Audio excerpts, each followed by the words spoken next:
મિત્રો, મોટા ભાગના લોકોની મૂંઝવણ એ હોય છે કે સર, કેપિટલ એ અને સ્મોલ એ બંને અલગ અલગ કેમ લખાતા હોય છે અને બધા અક્ષરો અલગ અલગ છે, બોલવામાં અલગ છે કે લખવામાં અલગ છે?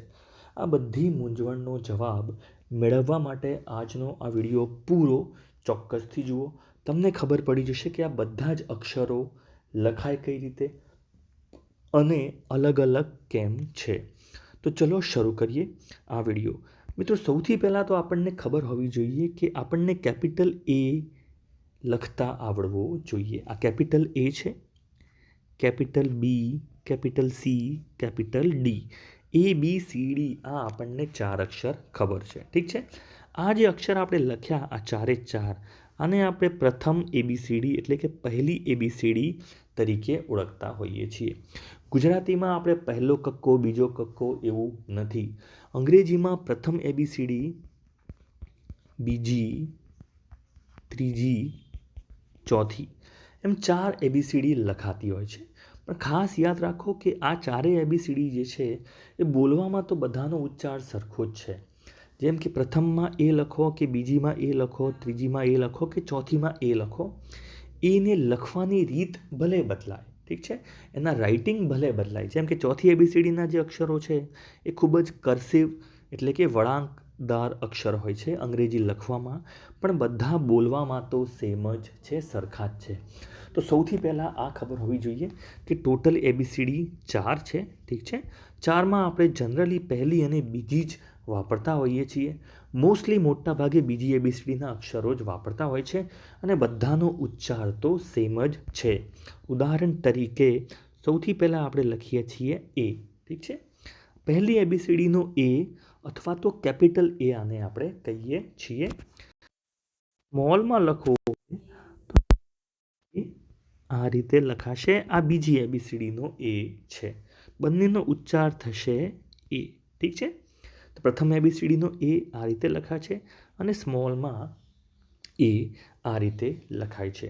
નાની ABCD અથવા બીજી ABCD આને આપણે કહેતા હોય છે.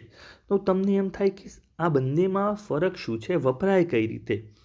ઉદાહરણ તરીકે ધારો કે આપણે બેટ લખવું છે, તો ઉદાહરણ તરીકે બેટ લખવામાં જનરલી બી કેપિટલ લખ્યો હોય કોઈ જગ્યાએ અને પછી એ અને ટી આ બે અક્ષરો નાની ABCDમાં લખ્યા હોય છે. તો ઘણા એવા અક્ષરો છે જેમાં પ્રથમ અક્ષર કેપિટલ લખાતો હોય છે અને બાકીના અક્ષરો સ્મોલ ABCDમાં લખાતા હોય છે.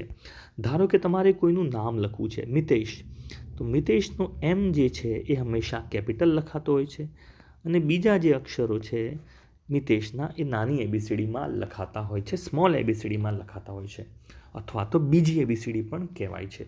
તો આ રીતે આપણને ખબર હોવી જોઈએ. તો આ બધા અક્ષરો અલગ અલગ કઈ રીતે લખાય એ આજે આપણે સમજવાના છીએ. તો એ પછી બીજો અક્ષર છે બી. ઠીક છે. આ કેપિટલ બી છે, પહેલી ABCDનો બી છે, મોટો બી છે. નાનો બી લખવા માટે પહેલાં તો એક લાઈન કરવાની છે અને પછી જમણી બાજુ આ રીતે તમારે એક નાનકડું સર્કલ કરવાનું છે.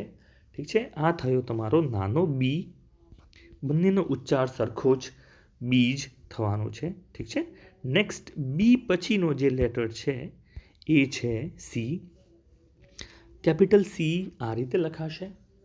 સ્મોલ સી બીજી ABCDમાં થોડી નાની સાઇઝ લખવાની છે, બાકી બંને લખવામાં તો સેમ જ છે, ખાલી નાની સાઇઝ કરવાની છે. ઉચ્ચાર બંનેનો થશે સી. ઠીક છે.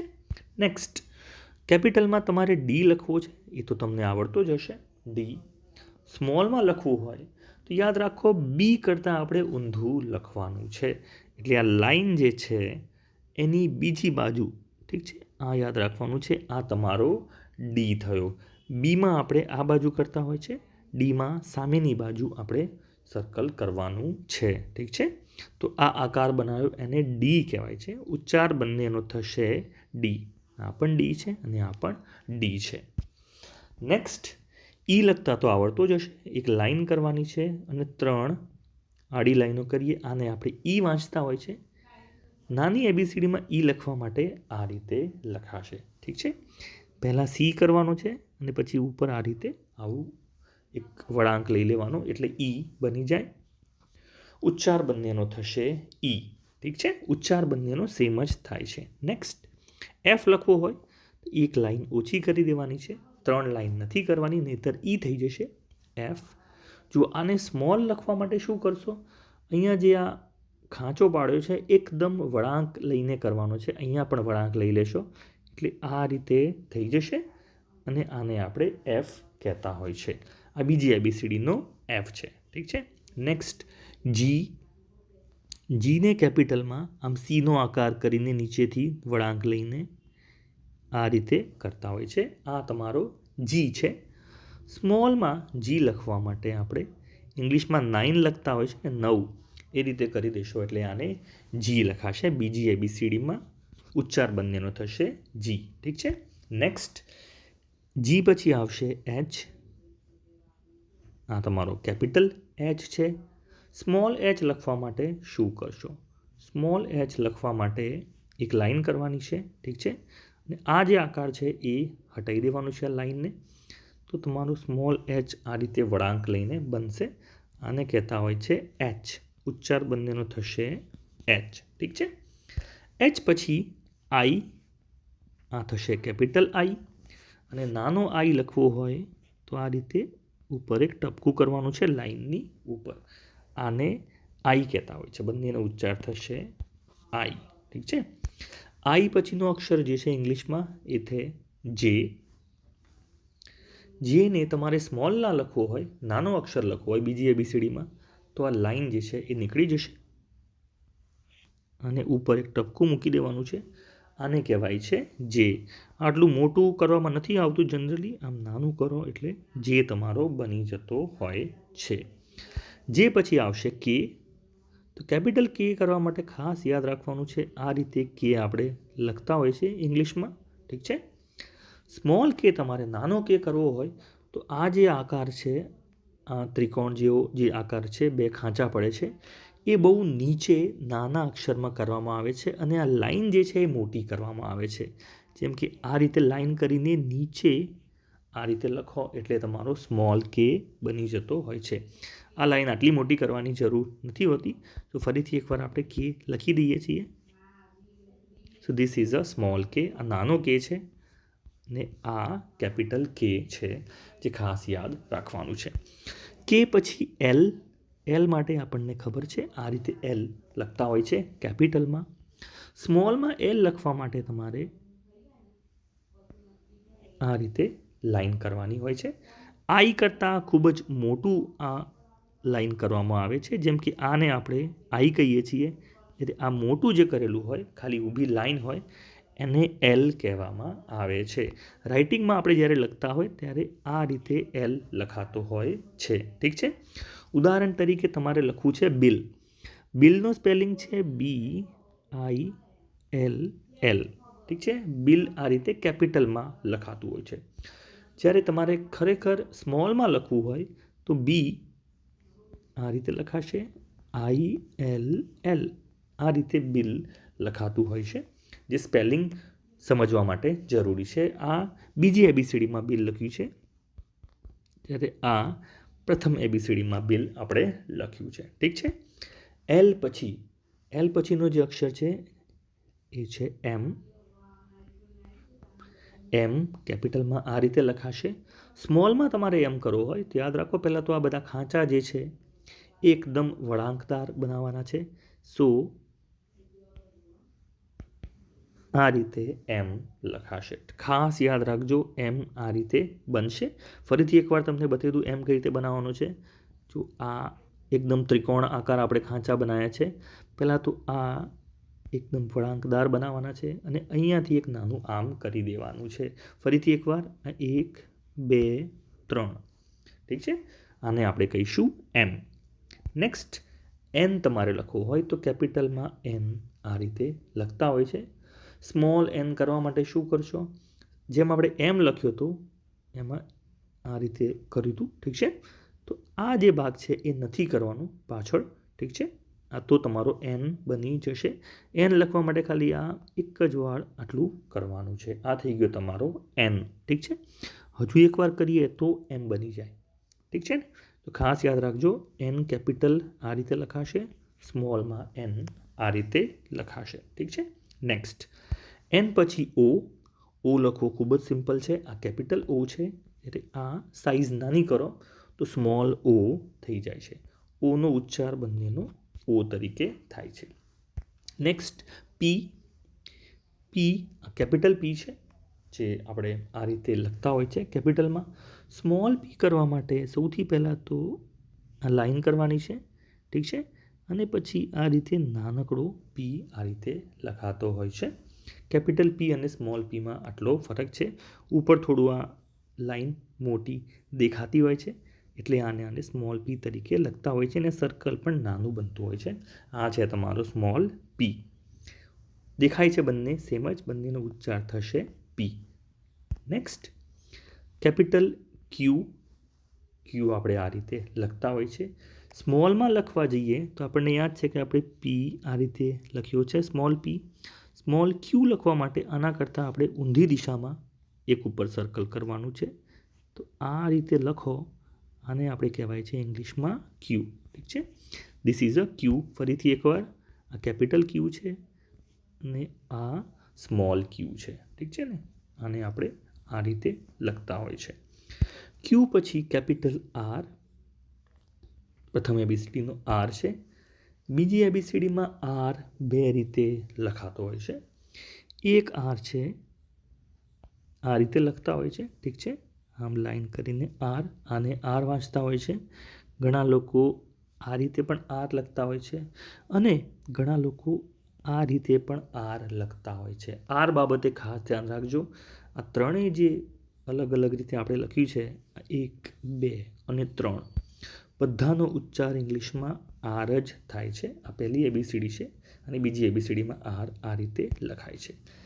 એસ સાઇઝ મોટી આવશે અને નાની સાઇઝમાં એસ લખો તો આ સ્મોલ એસ થઈ જશે. કેપિટલ એસ સ્મોલ એસ કોઈ ખાસ ફરક નથી, સેમ જ છે, ખાલી સાઇઝ નાની છે. નેક્સ્ટ કેપિટલ ટી આ રીતે લખાતો હોય છે. સ્મોલ ટી કરવા માટે પહેલાં તો આ રીતે જેથી ઊંધું કરવાનું હોય છે અને આ રીતે એક લાઈન કરવાની છે. તો આ થઈ ગયું તમારો ટી. ઠીક છે. રાઇટિંગમાં જ્યારે આને લખશો ત્યારે આનો તમને ક્લિયર ડિફરન્સ ખબર પડશે. ઉદાહરણ તરીકે તમારે બેટ લખવું છે. બેટ કેપિટલમાં BAT આ રીતે લખાશે. સ્મોલમાં તમારે લખવું હોય તો ધીસ ઇઝ અ બી. ઠીક છે. AT BAT આ રીતે લખાતું હોય છે. ઠીક છે.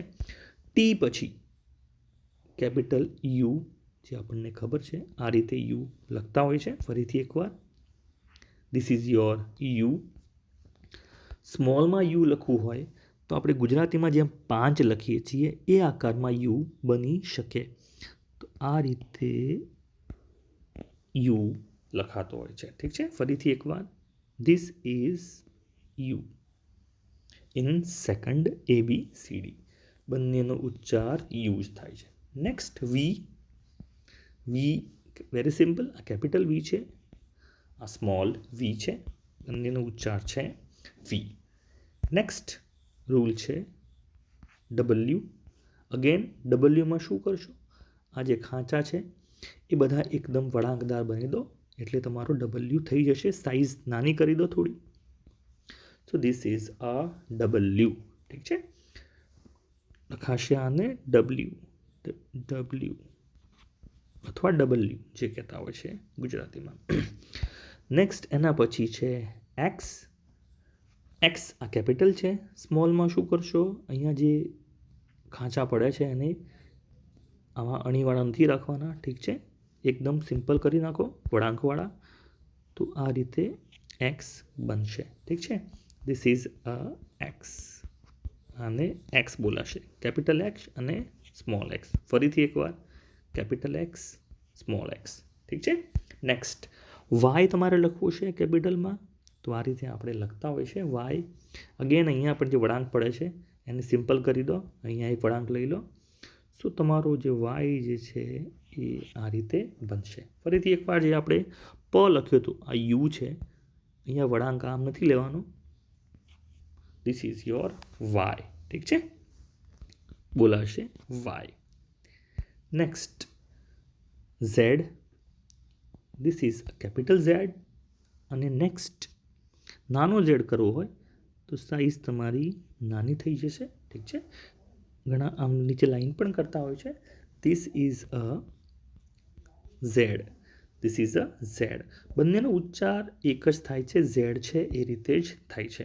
તો આપણે થોડા ઘણા સ્પેલિંગ લખીએ કે તમારે કહેવાનું છે કે આનો ઉચ્ચાર, આ અક્ષરનો ઉચ્ચાર શું થશે. ફોર એક્ઝામ્પલ, સૌથી પહેલો આપણે એક અક્ષર લઈએ. બોલો, આ અક્ષર કયો છે? This is called L. ઠીક છે, આ સેકન્ડ એબીસીડીનો એલ છે. નેક્સ્ટ, આ કયો અક્ષર છે? Yes, this is a Q. Next, આ કયો અક્ષર છે? આને બે રીતે લખાય છે, જે આમ પણ લખાય છે. ઓકે, આ તમારો છે R. Okay, next, this letter is called E. Very good, આને કહેવાય છે ઈ. ઠીક છે. નેક્સ્ટ, ધીઝ લેટર નવ જેવું હોય છે, આને કહેવાય છે જી.